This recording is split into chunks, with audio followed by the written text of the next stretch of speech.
C'est pas mal, ça.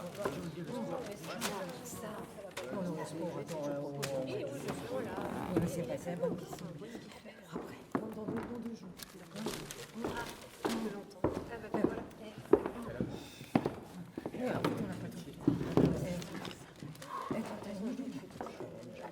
À Prague, au cœur de la vieille Europe, il fait chaud, très chaud. C'est l'époque où les lecteurs, à l'ombre des arbres, à la campagne, au bord de l'eau, démoralisés par la nature, le calme et toute cette vie saine et simple, attendent avec espoir qu'on veuille bien leur apporter quelque chose de nouveau et de rafraîchissant. Au Lido Venovini, le grand journal du soir, la conférence de rédaction bat son plein. De vaillants journalistes sont en pleine ébullition. Rien d'intéressant? Oh bah écoute, le dernier film de Charlot, le travail à la chaîne, les robots, c'est quand même formidable. Il y a des Vous trucs. avez vu la situation économique en Bulgarie, là? Bon, tu crois que ça va intéresser quelqu'un? Et ça, les familles ouvrières françaises découvrent la mer. Ah, eh oh, 20h32. On n'a toujours pas l'édito pour demain. Eh bien, ce qu'il nous faut, c'est une enquête de fond. J'ai une idée. Non, je blague. Eh, si on inventait un régime, une nouvelle vitamine. Mais non, les vitamines, c'est du sérieux. C'est pour la rentrée. On pourrait écrire sur les régions polaires, les ours blancs, les glaciers, les chiens de traîneau, les neiges éternelles. Tiens, les pingouins, tant qu'il y est. Ici, est-ce que la direction trouve de quoi financer une expédition polaire? Là, Dimanche dernier, j'étais invité à déjeuner chez mon cousin. Il a un voisin, capitaine au long cours, qui voyage depuis des années sur toutes les mers du monde. Il revient passer l'été dans banlieue. Et il est de Prague? De Bohême. Ça fait 20 ans qu'il navigue du côté de Java, de Sumatra, des îles de la Sonde, dans ces coins-là. Comment il s'appelle? Van Tok. Van Tok, ah, mais c'est un drôle de nom, ça. Van Mais Tok. non, moi j'aime bien ça. Van Tok. Mais il y a de l'héroïsme là-dedans. Du viking, du dracard, du trappeur canadien, tiens. Eh, où jette-t-il l'angle, ce dracard? Au terminus de la ligne 7. Et il passe toutes ses journées au café. On y va? D'accord. Eh, je vais l'interviewer, tu feras les photos. Ouais. Et puis, ramenez-nous du sensationnel. Hein. Ouais, Sensationnel. On peut toujours essayer. Bah alors, de l'imagination. De l'imagination. Bon, j'ai aussi.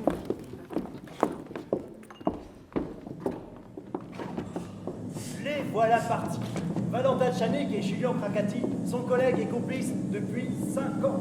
Ils ont démarré ensemble et ne se quittent plus. Heureux de sortir de la torpeur de la salle de rédaction, ils ont pris le tram et regardent défiler les petits pavillons, les cités, les jardinets peignés avec amour. À 2 pas du terminus, l'estaminet est là.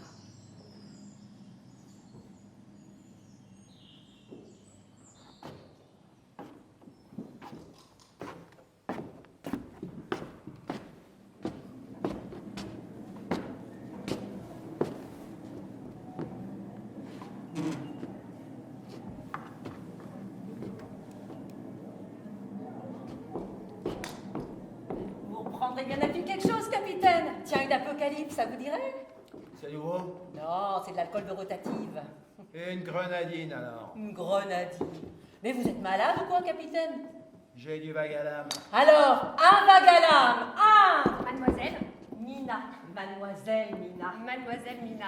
C'est bien le capitaine Van Tok que je vois assis là-bas? Lui-même en personne. Il est là tous les jours. Merci. Capitaine Van Tok, Ouais, je me présente. Valentin Tchanek, envoyé spécial des Lido Venovini. c'est quoi ça? Les Lido Venovini, le grand journal du soir. Vous ne lisez pas le journal? Jamais. Mon collègue, Julien Krakati. Pour vous servir, capitaine.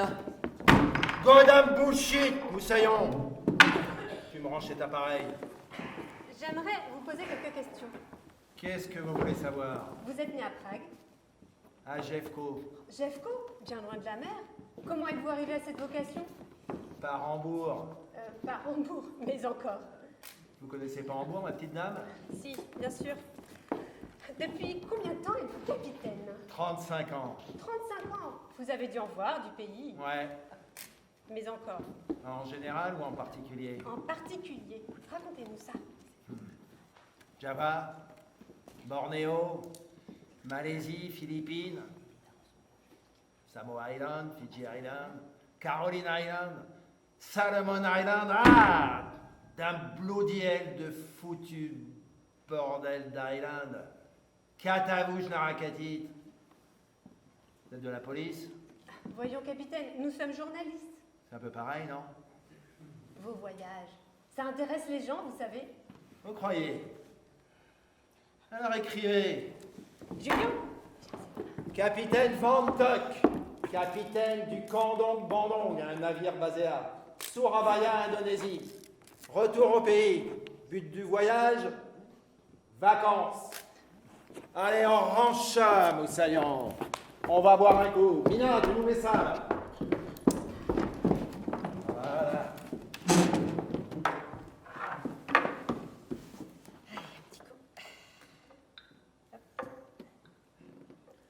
Allez, skål!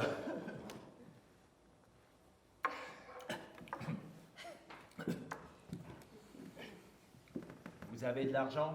vous êtes notre invité, capitaine. Vous me plaisez, Manino. Je vais vous proposer un business. Un big business. Pour commencer, il faut m'acheter un bateau. Grosso merdo, 16 millions. Vous me donnez 16 millions. 16 millions. Vous voulez rire? Regardez, Des perles? Comme c'est Oh, beau. une autre beauté. vous y connaissez en perles. Ça doit valoir une fortune, un truc Pas de pareil. touche, pas de photo. Lots of money, girls. Lots of money, boy. Je vous propose un business honnête. 50-50. J'ai un plan. Pour commencer, vous me donnez 16 millions. J'achète un Monsieur bateau. Van Tok, ne vous fatiguez pas. Nous n'aurons jamais autant d'argent. Nous sommes journalistes.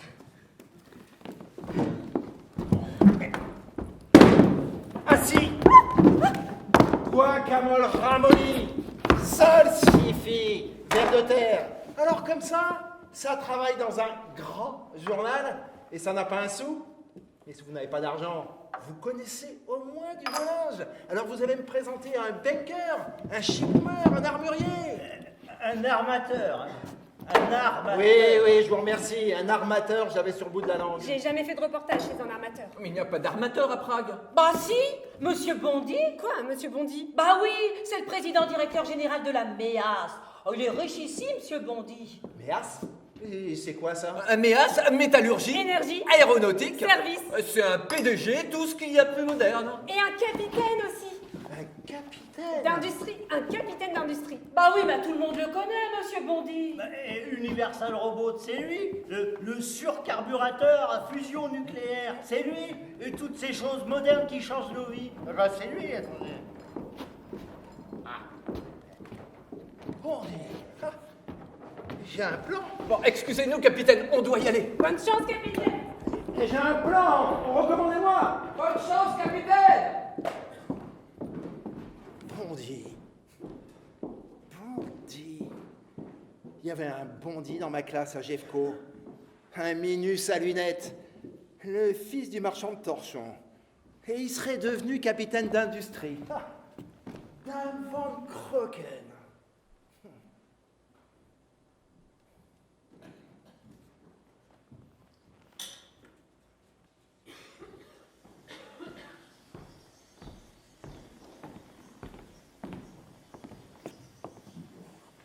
C'est dans un quartier verdoyant de Prague que réside M. Bondy.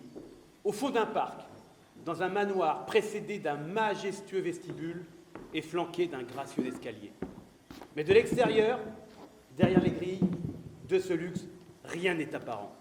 Car voyez-vous, plus une personne est importante, plus elle brille par sa discrétion. À l'entrée, une simple plaque, petite, en verre noir et en fines lettres d'or. Bondy. Bondy, c'est tout. Pas monsieur, ni président, ni directeur, rien. Puissance, élégance, discrétion. Tout l'inverse du vieux Bondy père à Jeffco, le père de monsieur Bondy. Il avait fait peindre tout autour de son magasin étoffes, nappes, serviettes, torchons, serpillères, rideaux, merceries, têtes d'oreiller, draps de qualité supérieure, maison de confiance fondée en 1885. Quel racolage! Quel manque d'élégance! Et voici Max Bondy, son fils, seconde génération, mon patron. Bondy, tout simple. Puissance, élégance, discrétion. Hé, You! C'est ici qu'habite ce Bondy? Monsieur Désir, Monsieur Bondy! C'est ici? vous ne savez pas lire, mon ami. J'ai pas mes lunettes. Vous êtes le gardien, non? Alors allez dire à Monsieur Bondy qu'il y a le capitaine Van Tock qui désire lui parler d'une affaire très importante. Van Tock, capitaine du Kandong Bandong. Oui, monsieur. Kandong Bandong. On dirait un gong. Kandong Bandong, ding dang dong. Encore un dingue. C'est un véritable défilé de dingues.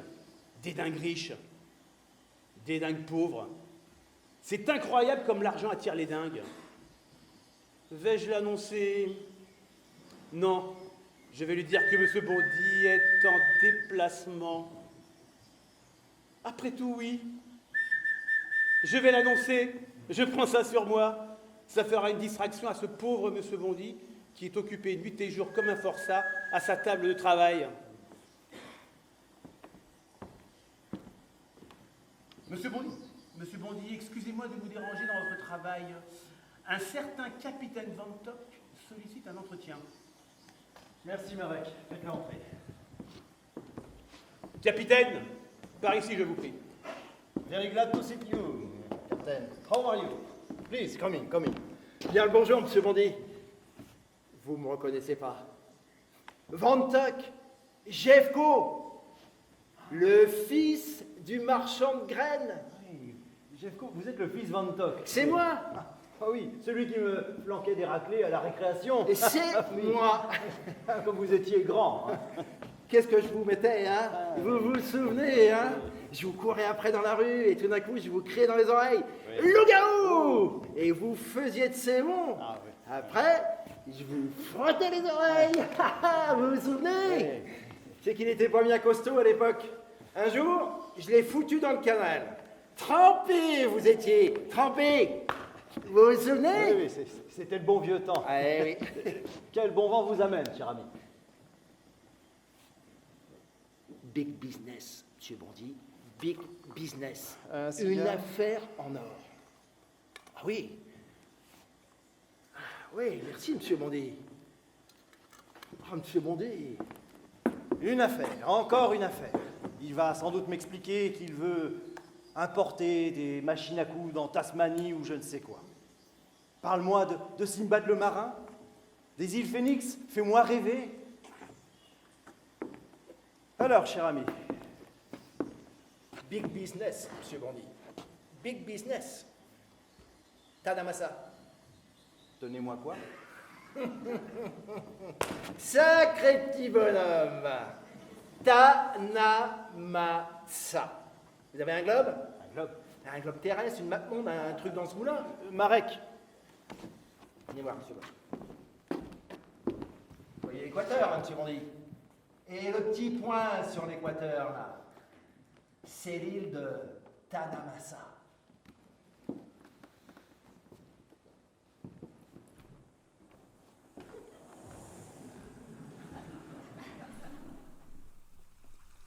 Le voyage a été bon, capitaine?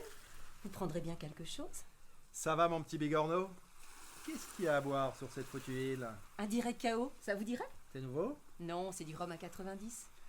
Un double alors, avec de la grenadine. Faut bien ça pour supporter le plus sale coin des îles de la Sonde. Le plus foutu île paumé de ces saloperies de foutues îles paumées. Mais alors, pourquoi avoir jeté l'ancre ici? Ouvre bien tes oreilles, ma petite crevette. C'est à cause de la crise. Vous vous intéressez à l'économie maintenant, capitaine? Yes. Papa Van Tock va tout expliquer.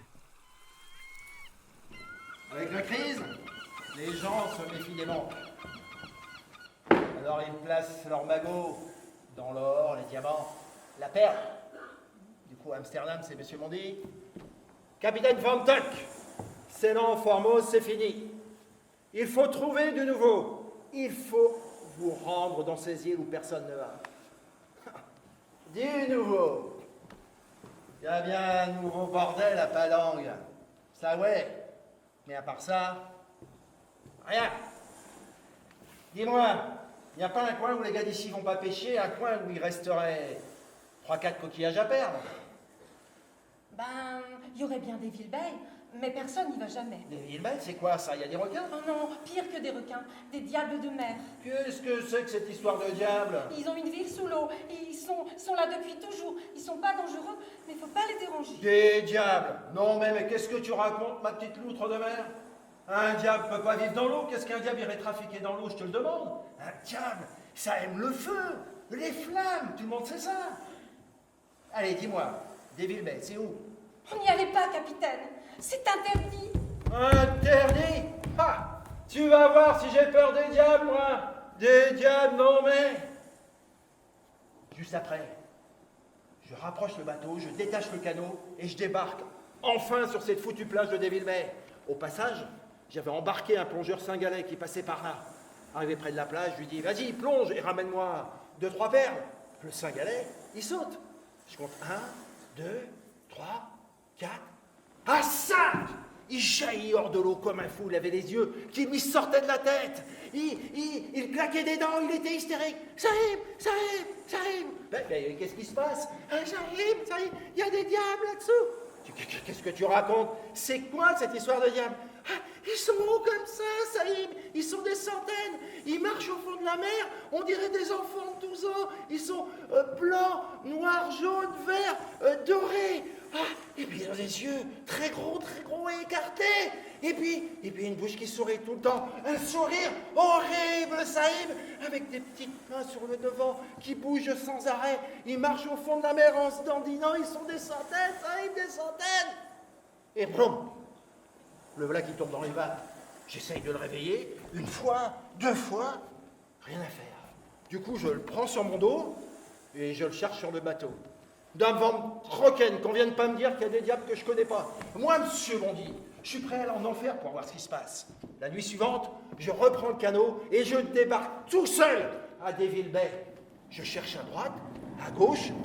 Je regarde derrière les rochers si je les vois pas. Il n'y a rien. Et puis, tout d'un coup, j'entends un bruit un peu près de la plage. Je m'approche et là, je me décide à les appeler. Vous êtes là? Vous êtes là? C'est Papa Van Tuck, faut pas avoir peur de Papa Van Tuck. Et je me mets à siffler, comme ça.